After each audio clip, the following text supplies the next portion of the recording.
when you're modernizing in one piece, you still have to pay attention to the decades old rest of the infrastructure.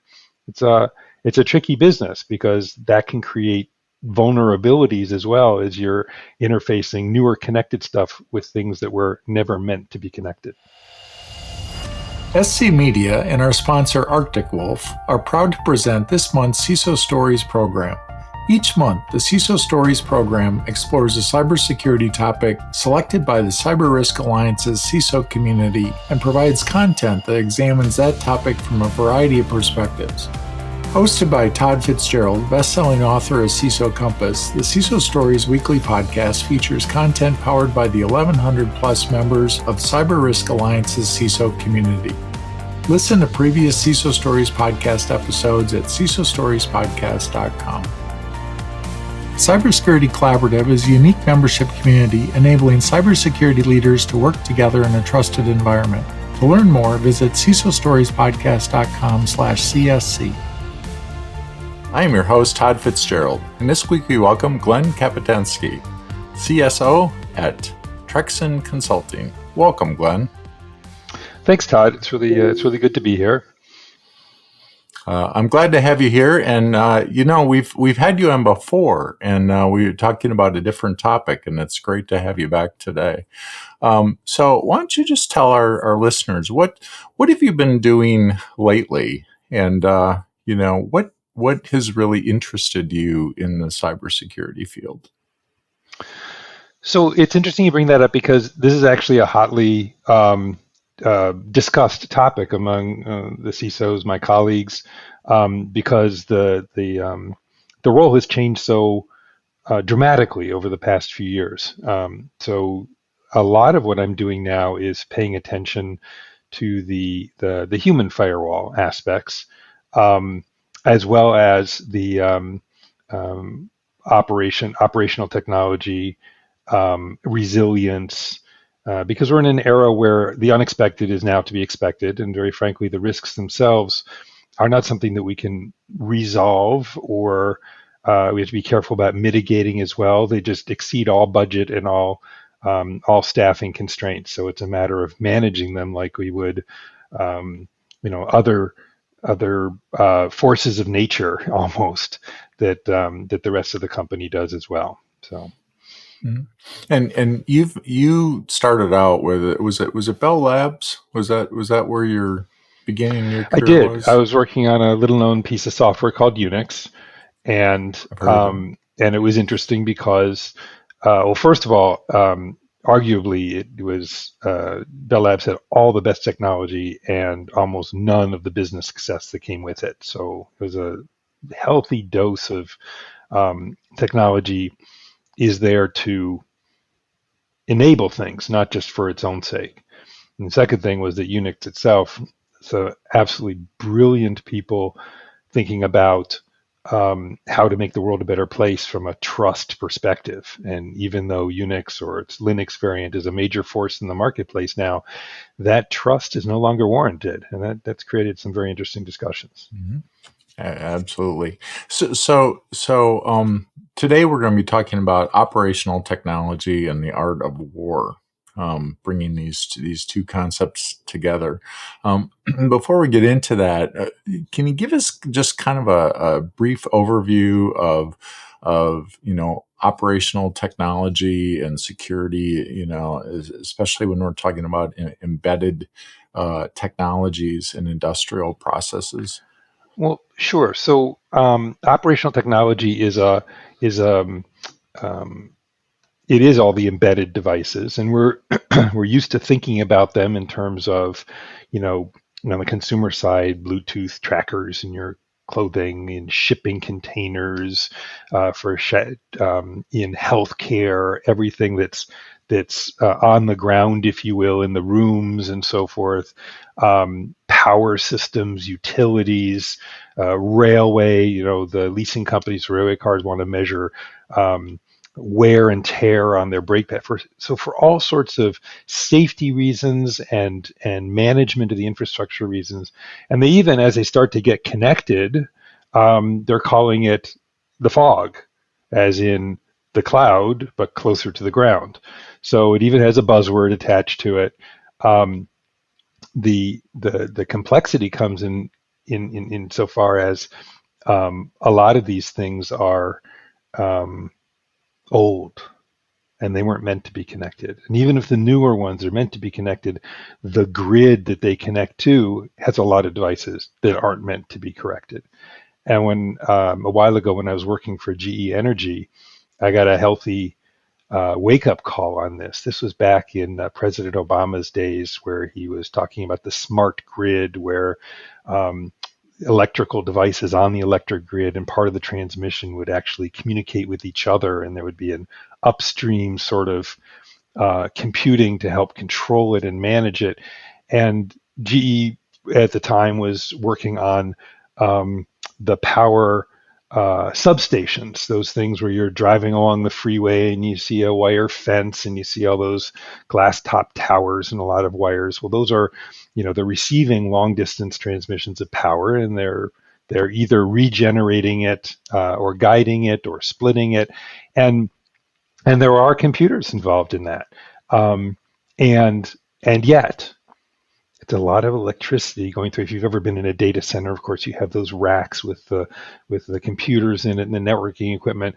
Well, when you're running electricity through metal racks, then even the bolts, there's electrons, and that's even the bolts in the racks are fused into one solid piece of metal over time. And that means that those old PCs that were like this tall that sat on your desk, that's when they first built these power stations in these racks, and that's what the computers were. And even though now that would be a chipset or a single board, they had to package them into that old PC cabinet, because that's the only, literally you couldn't unbolt anything in the rack. It was one solid piece of metal. That's what they were facing. And that's, when you're modernizing in one piece, you still have to pay attention to the decades old rest of the infrastructure. It's a tricky business, because that can create vulnerabilities as well as you're interfacing newer connected stuff with things that were never meant to be connected. It's kind of like when you upgrade your computer system or your home stereo system, and you say, "Oh, I'm going to get a new receiver," and then back in the days when we bought these separate components, and then you say, "Well, well, that's a really nice receiver, but I really could use some better speakers." And then the cables have to all change, and to handle the extra power, and well, I might as well get a new TV to go along with this too. So Right. And it's interesting you mention that, because so many cities are looking at building these smart cities where everything communicates with each other. And I even saw something I thought was pretty incredible. They were looking at, for electric cars, where you had the charging was underneath the street. I forget where they're experimenting with this. It's like a 3-mile stretch. Right. And when you're driving and you're pretty much stopped in traffic, it activates something underneath your car and starts charging your battery. It's amazing what could be coming. It is amazing. And then you think about, okay, now that testing, if it's in a northern climate where there's snow and ice and they put salt on the road and it melts, now you have an electrolyte there between your car. And it's like the things that you have to pay attention to are stunning, and yet it is exciting too. So I do have a friend who had gone from a very nice automobile to a fully electric one. I'm trying very hard not to say any brand names here. And he was telling me that he just loves his new car. And I said, well, compare it to your previous car, your internal combustion one. He goes, well, the previous one was wonderful, and it had all these technical wizardry things added onto it for safety and for entertainment. And he said, but the electric car was actually a computer first and 4 wheels second. So there's a difference between adding it on and having a wonderful and having a native experience. And that's kind of what's ahead of us as well with this, operational technology, possibly. but we're a long way from it. And I did have another, my other major experience and encounter with this was when I was the interim CISO at University of Chicago Medical Center. Hospital environments do have a lot of turnover on the devices, and they are more modern and so forth.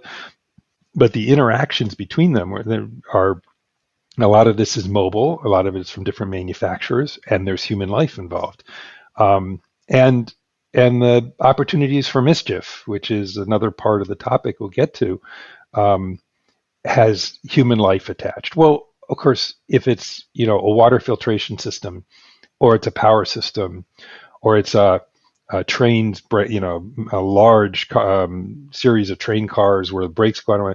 Yeah, there is human life and danger involved as well. Somehow, hospitals have a certain amount of trust involved. You put somebody goes into the hospital, there's a certain trust that this is the one place where you're not going to have an accident that affects their life. So expectations are different as well. It's a more sensitive environment. A friend of mine who plays very hugely in the privacy space, and not the person that I co-wrote the Privacy Leader Compass with, but a person in that space. She was going to the doctor's office and having something done. And while she was sitting in the doctor's office, she's looking around and sees all these medical devices and stuff. And so she turned on an app on her phone to find open Wi-Fi connection points.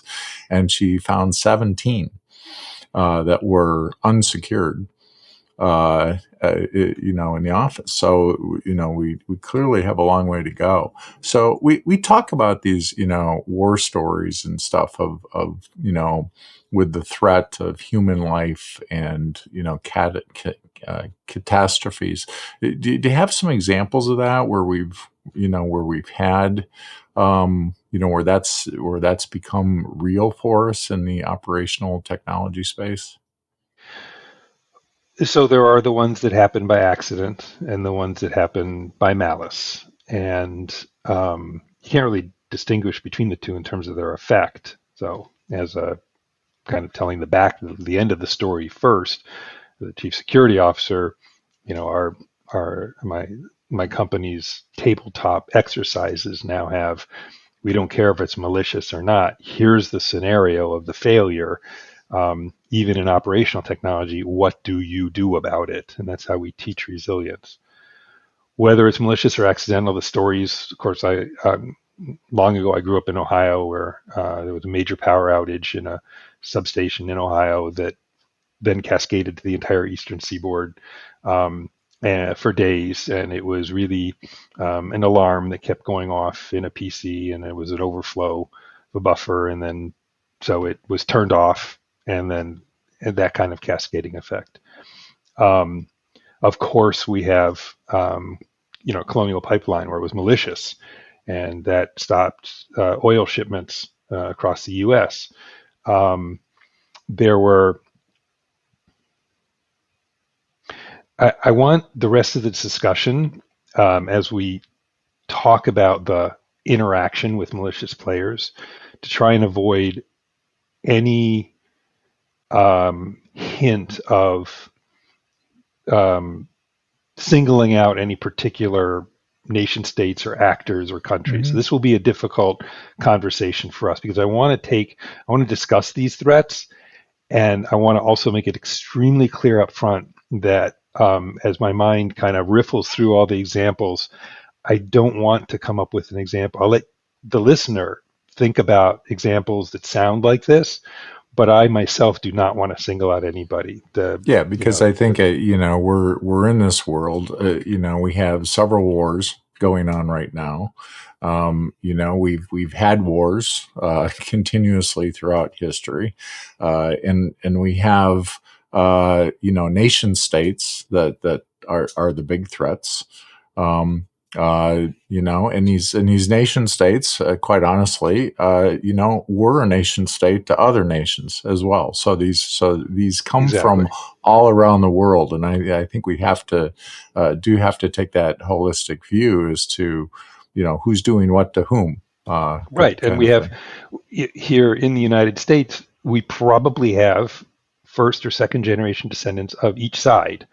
And I don't want the lessons to be running afoul of sensitivities, which are real. So let me try and come back to your question a different way. When I was listening to a talk from our colleague Jason Whitty when he was back at Bank of America. As often when you're a cyber executive, the first thing you do is you come up with like a State of the Union. And he was classifying threats in terms of, starting with script kiddies. They just download something and they can run hacking runs. And then it goes up through, malicious for-profit sorts of things, actors, to the somewhat variable, like Anonymous, where they have an idealistic agenda which could cut either way, and then all the way up to nation states. And he was saying what you could and should do, and this was literally maybe 15, 20 years ago, a long time ago. And when he got to the nation states, he said, basically, this is where corporations just turn tail and run, screaming as loud as they can, hoping that that our own law enforcement will step in and help. He said that, strictly speaking, is an unattainable level. And what's interesting is, and to me, the somewhat whimsical turning point to that was when one of the motion picture companies was going to release a comedy that did happen to make one of the other nation states leaders look bad, and that nation said, "Don't release it. We will make you regret it. This will be a major attack in return." And so it never got released. But Google said, "Just try it. We think our defenses are up to a nation states," and it was released on YouTube and so forth. And to me, that was like a watershed moment when a corporation said, "No, I am actually going to stand up to a nation state, and I'm pretty confident I can do it." Now, every country, every company, everywhere needs to stand up to nation state actors and find some way to protect. And it never more than well, I don't want to say never more. I mean, obviously, defacing your website, taking down things, denial of service, this can happen anytime. And in fact, some countries regularly practice on other countries, bringing down their grid and that sort of thing. But operational technology, again, it is a sensitive thing. It was not designed like my much smarter than I colleagues back in Unix. It was designed as it's an unequivocal societal good to make sure that people have water and power and sewage and transportation. They never thought of actually protecting these. So if you're a CISO and you have operational technology under your remit, what are some of those threats you really should be concerned about, and those mitigation measures that you should be doing now to shore things up? So let's get specific. That's great. There are some things for sure. Do you know all your endpoints? One of the most fundamental things, it's called asset management officially, and it is one of the toughest things to find out. But clearly, it should be one front and center, is to know what all these are. Okay. Then of those, what version of software, what software is running, what version of software, if it has networking, either wired or Wi-Fi. So it comes, you got to chip away at these layers, and it never stops because it's always changing on those in the fog. So those are things directly to be doing all the time at the highest priority. Then there's access to those things that are wired and intelligent enough. Do you know who has access to them, what level of permission, retiring those permissions just as quickly as possible. If you think about it, I'm kind of mentally or verbally creating a pyramid here that's going to start with the actual hardware devices and end up with people, because that human factor up at the top of the pyramid. Then there's awareness and training. If you see something that seems a little weird, don't just dismiss it. Even if you did and then you go, I shouldn't have done that, fearlessly report it right away. Those sorts of things. And so basically, Todd, just running your way up that list of the things that are not exciting at all, are really As fundamental. you're mentioning this, it's making me think in the CISO Compass book, I go through multiple strategies of ways to build a strategy. And one of them is the bottom up piece where you start with the technical infrastructure and you start building your way up and you use, you look at things like the CIS controls are great for that, or the NIST 853 controls at that level, and then start building up. And that's what you're really saying is you need to be, you actually have to get down to that ground level first to understand what you've got and how you're going to protect that. That's exactly right. You don't have any cloud provider handling all your infrastructure for you. This is you. And it's a patchwork usually of numerous generations of IT personnel as well, and non-IT people. So there is that level, and then which is all about the devices, the interconnection, the access to it. And then there's the data that they produce, and that needs to be protected. And that's that overlapping thing you mentioned before about privacy, which gets, which overlaps into regulatory space. Are there a lot of regulations around this OT space, or is it kind of light in that area?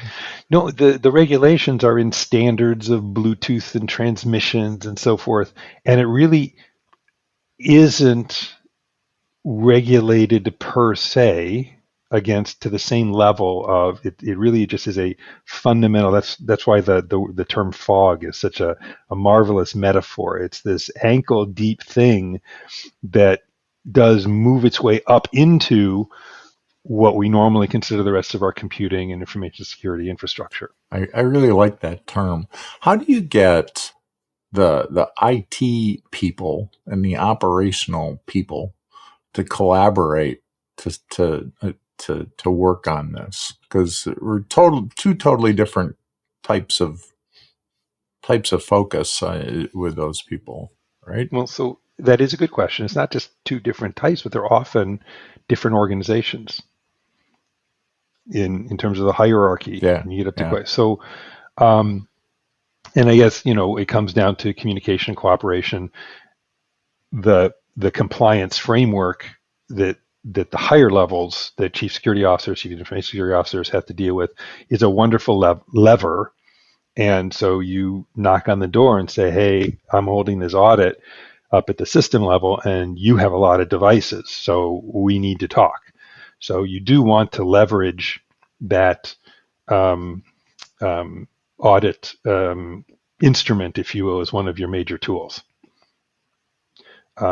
We're kind of past the aren't you afraid of. There's so much of this stuff to be afraid of. We're now kind of numb to it, if you will, and that's not a good opening discussion. But audit, it still is. So we're in the midst of several wars around the world, and we're in the midst of several, not just wars, but we've got some political tension between some countries as well that could bubble up into something larger than that. What should we be doing today, or what do you think is happening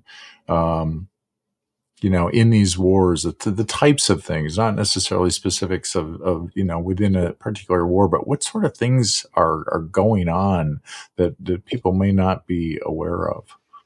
So I'm going to come at this from a couple of different directions.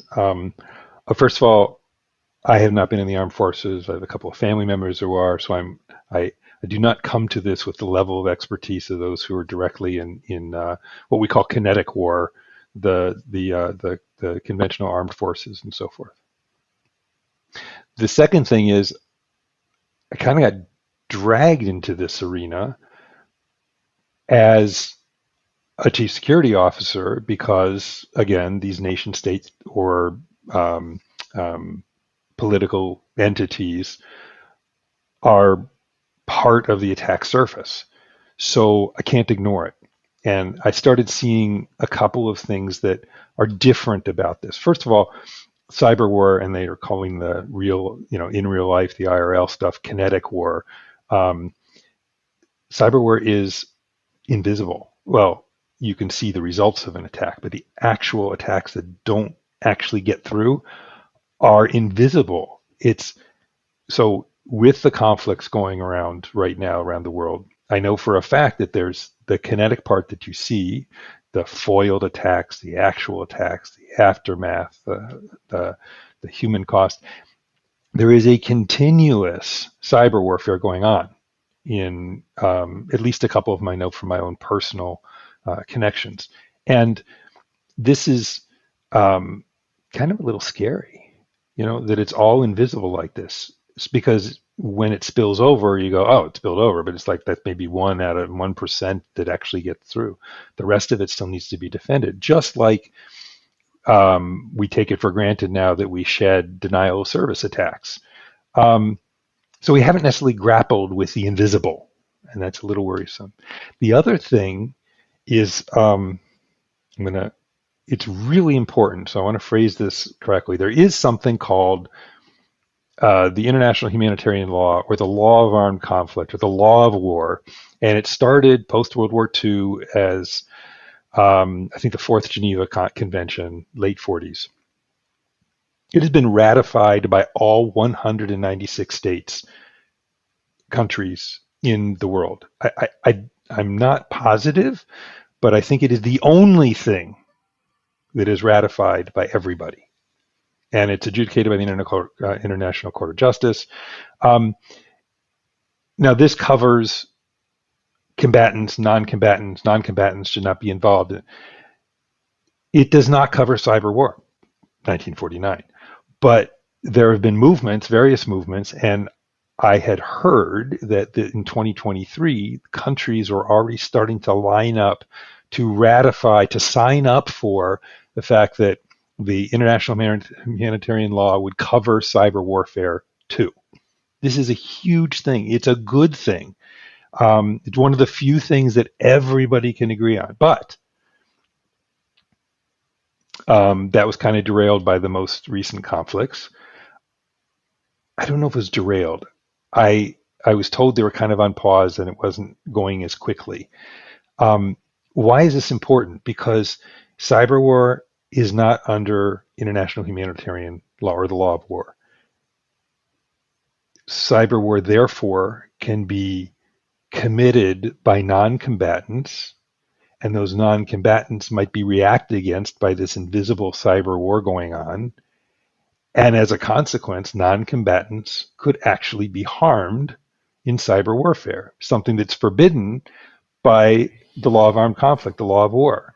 That's why this is so important. But in the meantime, we've blurred that boundary between combatant and non-combatant. And we, as commercial, civilian security officers, our companies can be a target, and our defense of it is not necessarily, doesn't have all the protections that we're used to having in real life.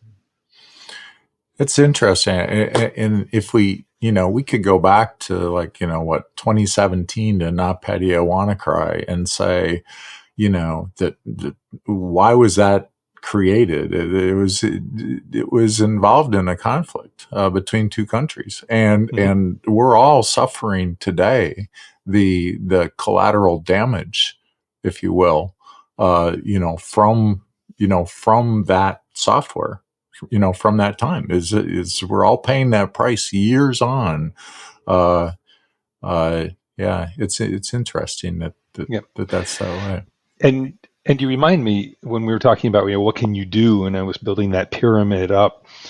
There's the whole pre-production environments of all vendors and so forth, where it's their development environment and their test environment, and that's where, for instance, SolarWinds had such far-reaching ramifications. That's as an auditor myself, I would always look at the pre-production environments, spend 2 or 3 days, produce my report as part of a merger or acquisition due diligence, and they were going, well, how did you do this in 3 days? Well, because this is the worst risk. I can spend another 3 months looking at all the other, but this is the worst.